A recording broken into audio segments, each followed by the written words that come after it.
Usury by Lord Dunsany.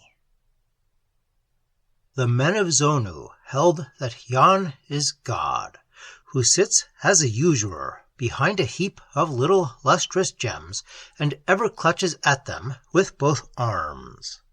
Scarce larger than a drop of water are the gleaming jewels that lie under the grasping talons of Yahn, and every jewel is a life. Men tell in Zonu that the earth was empty when Yahn devised his plan, and on it no life stirred.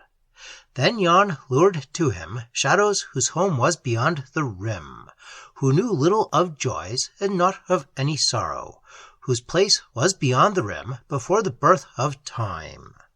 These Yahn lured to him and showed them his heap of gems, and in the jewels there was light, and green fields glistened in them, and there were glimpses of blue sky and little streams, and very faintly little gardens showed that flowered in orchard lands.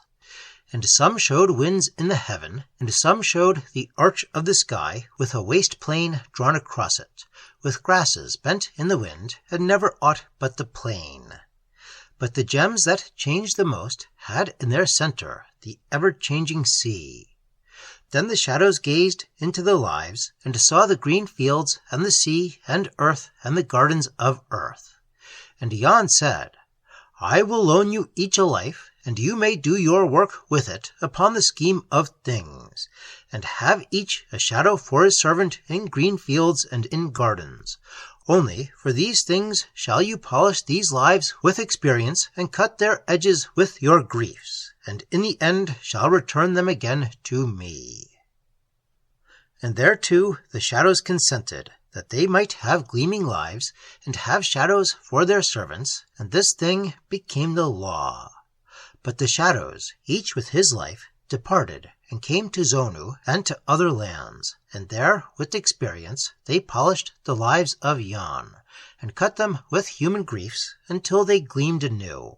And ever they found new scenes to gleam within these lives, and cities and sails and men shone in them where there had been before only green fields and sea. And ever Yahn the usurer cried out to remind them of their bargain.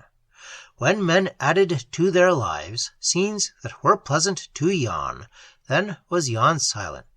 But when they added scenes that pleased not the eyes of Yahn, then did he take a toll of sorrow from them, because it was the law. But men forgot the usurer, and there arose some claiming to be wise in the law, who said that after their labor, which they wrought upon their lives, was done, those lives should be theirs to possess. So men took comfort from their toil and labor, and the grinding and cutting of their griefs.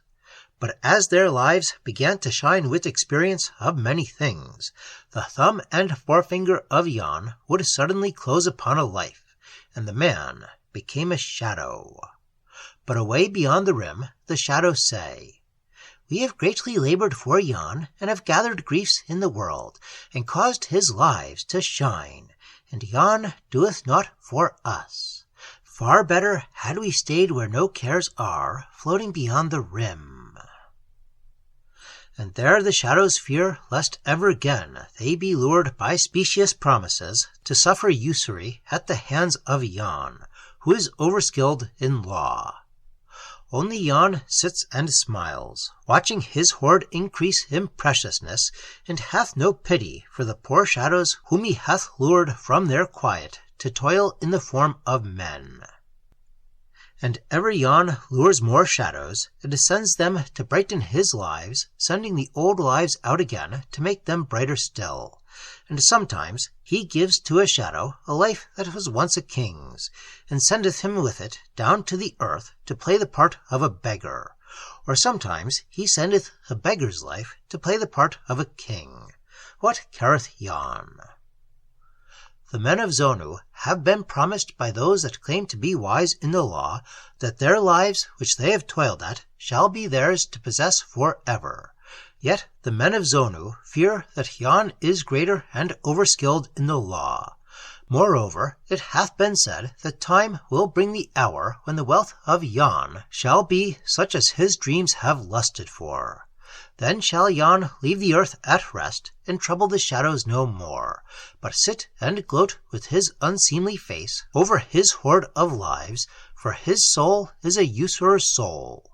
But others say, and they swear that this is true, that there are gods of old, who be far greater than Yahn, who made the law wherein Yahn is overskilled, and who will one day drive a bargain with him that shall be too hard for Yahn.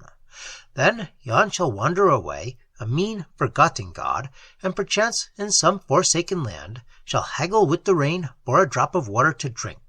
For his soul is a usurer's soul, and the lives, who knoweth the gods of old, or what their will shall be?